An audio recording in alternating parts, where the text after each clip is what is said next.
Cette fois, c'est fini. Devant le miroir, tu te regardes. Tu te demandes ce qui t'est arrivé. Tu te demandes qui tu es devenu. Non, tu ne te reconnais même pas. Mais cette fois, tu es déterminé. Tu es décidé et ferme et révolté. Tu te fais même la promesse que cette fois, tu ne feras pas marche arrière. Que cette fois, tu ne te feras pas avoir. Et maintenant, tu pars avec les enfants. Le réveil est calme. Les rires sont libres, sans appréhension. Cette fois, tu te lèves le matin sans avoir la boule au ventre. Oui, parce que tu es loin de lui. Il n'y a ni tension, il n'y a ni vigilance. Tu peux enfin souffler. Ensuite, 2, puis 3, puis 4 et 5 jours passent sans message ni appel de sa part. Le calme s'installe sérieusement. Tu commences même à profiter. Mais ce matin-là, devant la boulangerie où tu t'achètes ton pain, il apparaît subitement. Il veut te parler. C'est important, il te dit. D'une voix douce et calme. Il te promet que ça ne prendra que 2 minutes. Il te le dit. Après quelques dizaines de mètres, vous marchez jusqu'à ce parc. Ce petit parc à côté de la boulangerie. Il te fait la promesse qu'il a changé, qu'il a compris. Cette fois, il te dit, il a compris. Et il te dit ces mots que tu attendais depuis si longtemps. Tu es bouleversé et en même temps, tu as envie de l'écouter parce que tu as envie que ça fonctionne. Au final, 1 heure après, tu es encore là, assise, en train de l'écouter. Et maintenant, tu es là, de nouveau dans ses bras. Mais tu entends une petite voix, cette petite voix dans ta tête qui te murmure. Mais qu'est-ce que tu fais? Elle te demande. Ok, tu es retourné avec lui? Tu t'en veux? Peut-être que tu t'en veux d'être retourné avec lui. Tu te dis, j'étais si proche de partir.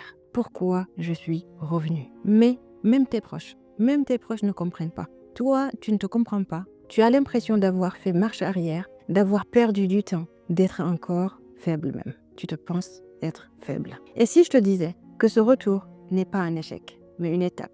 Et si je te disais aussi que parfois, il est nécessaire de revenir pour mieux partir? Enfin, si je te disais que ton inconscient est peut-être déjà en train de travailler à ta libération, même si tu ne te rends pas compte, même si tu ne le vois pas encore. Dans cette vidéo, on va parler de quelque chose dont personne ne te parle. Que revenir dans une relation toxique ne fait pas de toi une faible. C'est juste une étape du processus. Et parfois, c'est même le début de la vraie sortie. Pour me donner de la force, n'hésite pas à t'abonner à la chaîne du coup et à liker la vidéo, la partager. Elle peut peut-être servir à d'autres personnes. Et si c'est déjà fait, on va commencer. Bonjour à toi, je suis Kadi Baldé, je suis l'auteur du livre Battante Libère-toi et j'ai aussi créé un quiz qui peut te servir à répondre à un questionnaire, à savoir si tu es dans une relation toxique. C'est parti pour la nouvelle vidéo.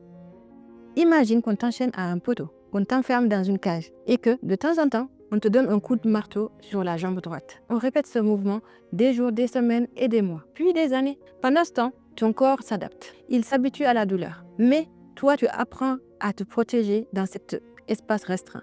Tu développes des mécanismes de survie parce que c'est devenu ton quotidien, ta normalité forcée. Et puis un jour, on ouvre la cage, on te libère. Et là, qu'est-ce qui se passe? On te demande de courir un 100 mètres. Arriverais-tu à courir ce 100 mètres? Bien sûr que non. D'abord, tes jambes ne vont même pas pouvoir te porter.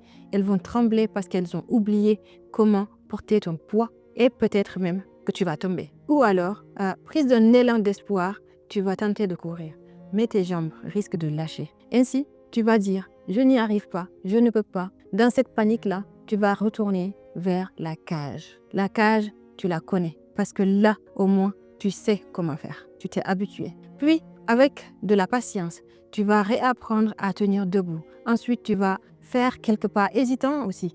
Tu vas pouvoir marcher lentement pour réapprendre. Plus tard, tu pourras marcher normalement et seulement après ça, c'est seulement après ça que tu vas pouvoir commencer à courir. Et là, personne ne te dira « Mais enfin, tu es libre maintenant. Mais enfin, cours !» Personne ne te criera et ne te forcera à courir alors que tu n'y arrives pas. Personne ne te jugera non plus de ne pas savoir marcher immédiatement ou de ne pas pouvoir courir. Tout le monde comprendra que tu as besoin de temps pour que ton corps réapprenne et que tes muscles aussi se reconstruisent, pour que tes réflexes aussi se réajustent. Tu as besoin de ce temps. C'est exactement pareil pour toi dans cette relation. Ton esprit, ton cœur, ta confiance en toi, tout a été enchaîné, enfermé, frappé à coups de marteau. Et ce, pendant des années. Alors que tu arrives à partir la première fois, quand tu goûtes à cette liberté, c'est normal que tu ne saches pas encore comment courir vers une vie sans lui. C'est normal que tu reviennes parce que la cage, au moins, tu la connais. Tu sais comment y survivre et tu sais comment faire. Dehors, c'est l'inconnu. Et ton cerveau, pour te protéger, te ramène vers ce qu'il connaît. Mais voici la différence cruciale. Maintenant que tu as vu qu'il y avait une porte de sortie, tu ne peux plus l'oublier. Ton inconscient a enregistré cette information et chaque jour, il va travailler à te rendre plus forte encore et te préparer à la prochaine sortie. Donc, si tu es retourné avec lui, ne te juge pas. C'est juste que tu es en train de réapprendre à marcher et ça prend du temps. Alors, tu es peut-être retourné en écoutant ces belles promesses. Je vais changer, je me suis rendu compte, ou tu me manques trop, ou alors encore, j'ai besoin de toi et des enfants. Sans vous, je ne peux pas vivre. C'est pas vrai. Peut-être aussi qu'il est devenu beaucoup plus attentionné qu'avant et qu'il t'a même peut-être rappelé de beaux souvenirs de quand vous étiez ensemble. Peut-être aussi que cette fois, tout a l'air différent. Sauf que c'est une illusion. Mais maintenant que tu as essayé sans lui, quelque chose a changé en toi et ça, c'est irréversible. Un travail interne s'est déjà déclenché en toi, c'est celui du détachement. Tu es en train de partir tout doucement. Avant, ton mode de survie, c'était celui-ci. Il te crie dessus, tu te renfermes, tu pleures, tu encaisses tout ce qu'il dit, tout ce qu'il fait, ou sinon tu te dis que c'est ta faute et que si tu étais moins que ceci ou plus que cela, il ne réagirait pas de cette manière. Tu acceptais sa version des faits, tu vivais dans son monde à lui aussi. Maintenant que ta posture a changé, maintenant, quand il te parle et quand il agit, ton cerveau se met à le scruter et il se met à analyser ses faits, ses gestes et ton cerveau t'alerte en te posant des questions comme celle-ci. Te rends-tu compte de ce qu'il fait? Il te le demande. Tu entends cette petite voix à l'intérieur de toi qui te dit « Trouves-tu ça normal ?» Ou alors, elle te dit « Est-ce vraiment OK pour toi, ce qu'il est en train de faire ou en train de dire es-tu encore prête à accepter tout cela?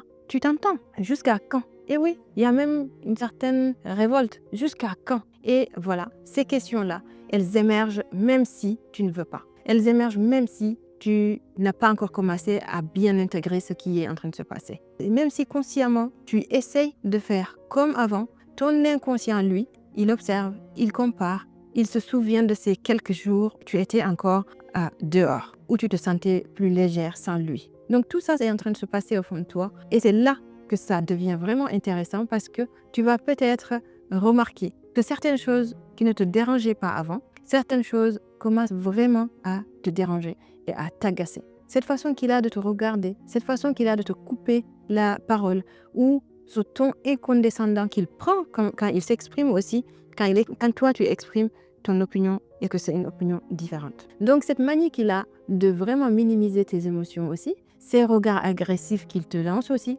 par moments, avant tu ne les voyais pas, avant tu ne les comprenais pas. Et son comportement, tu ne lisais pas vraiment ce qui était derrière. Ou alors, tu lui trouvais vraiment des excuses immédiatement en te disant « il est fatigué, il a eu une dure journée » ou alors tu te disais juste « c'est de ma faute, je n'aurais pas dû dire ceci ou faire cela ». Maintenant que tu as ces comportements, que tu détectes ces comportements déviants, tu ne les tolères plus, tu n'arrives plus à les tolérer. Ton seuil de tolérance a bougé en fait. Dis-toi que lui aussi, il le sent. Et c'est pour ça qu'il redouble d'efforts et aussi, il se met à être plus attentionné. Parce qu'il sent que quelque chose a changé et que son emprise n'est plus vraiment aussi solide qu'avant et que tu t'éloignes surtout. En réalité, toi et tout ton être, vous êtes en train déjà de partir tout doucement.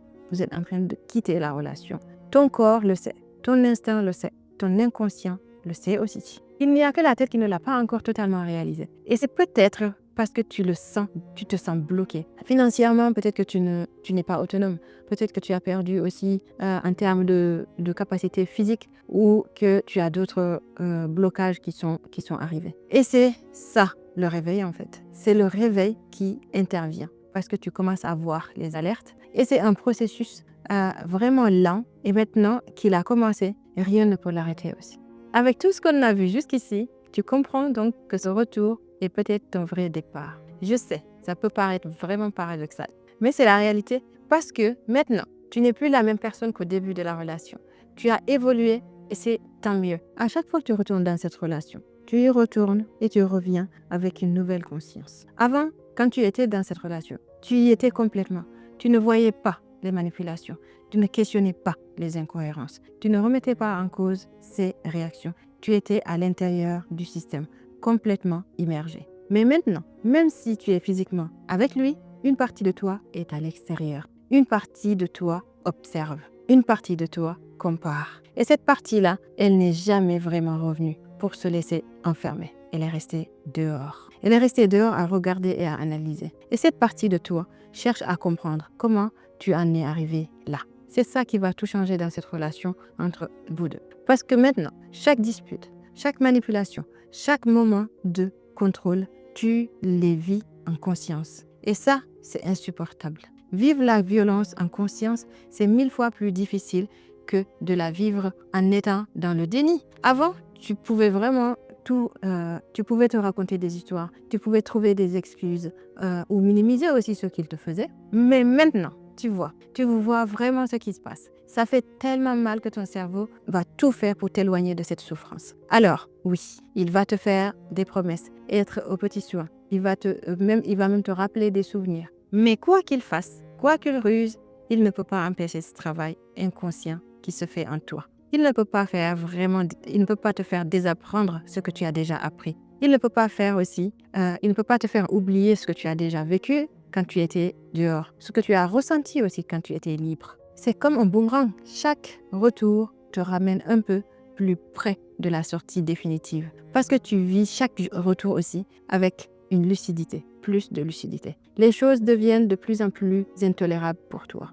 Et c'est très bien. Dans ce retour que tu vis aujourd'hui, ce n'est pas un échec, c'est une étape, je le dis. C'est peut-être même l'étape qui va te donner aussi la force finale pour partir et ne plus jamais revenir. Parce que maintenant, tu sais vraiment ce que c'est d'être libre. Tu sais aussi ce que c'est d'être une prisonnière. En réalité, ton départ a déjà commencé. Il se fait juste à ton rythme, avec tes hésitations, tes allers-retours.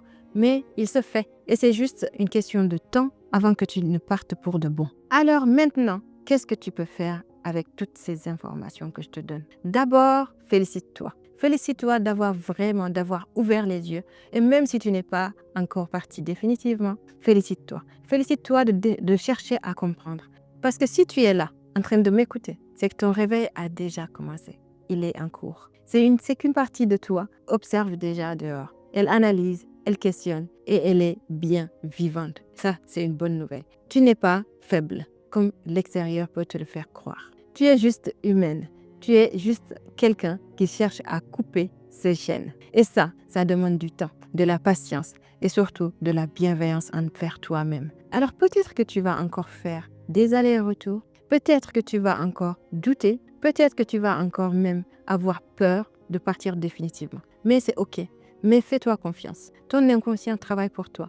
Même quand tu as l'impression de stagner, la stagnation n'existe pas. Maintenant, pour que ce processus se fasse vraiment dans les meilleures conditions, il faut que tu comprennes les mécanismes dans lesquels tu es prise, ces mécanismes qui t'ont enfermé dans cette relation. Tu as besoin de te connaître, de retrouver ton identité. Tu as besoin d'identifier tes chaînes, tes schémas, de déprogrammer tes croyances que tu as héritées de ton éducation, de reconnaître aussi les représentations du monde qui t'ont vraiment mené jusqu'ici, tout ce en quoi tu as cru, parce que partir, c'est bien. Mais rester dehors, c'est encore mieux. Et pour rester dehors, la connaissance de soi est la base. Aussi, sache que tu es un écosystème complexe avec plusieurs sphères de ta vie, avec un passé, une éducation, des expériences. Donc, tu évolues dans un environnement qui change indépendamment de ta vision du monde. Tous ces éléments font de toi qui tu es aujourd'hui, avec tes forces et tes vulnérabilités. Et c'est en comprenant tout ça que tu vas pouvoir accepter et t'accepter surtout toi, tel que tu es. C'est précisément aussi ce qui va te libérer de cette relation. Et surtout, ne reste pas seul. Entoure-toi. Entoure-toi de personnes qui vont te comprendre, des personnes qui te comprennent et qui ne te jugeront surtout pas, qui respecteront aussi ton rythme, qui sauront t'écouter. Ton histoire n'est pas finie, elle ne fait que commencer. Et cette fois, c'est toi qui écris toutes les pages.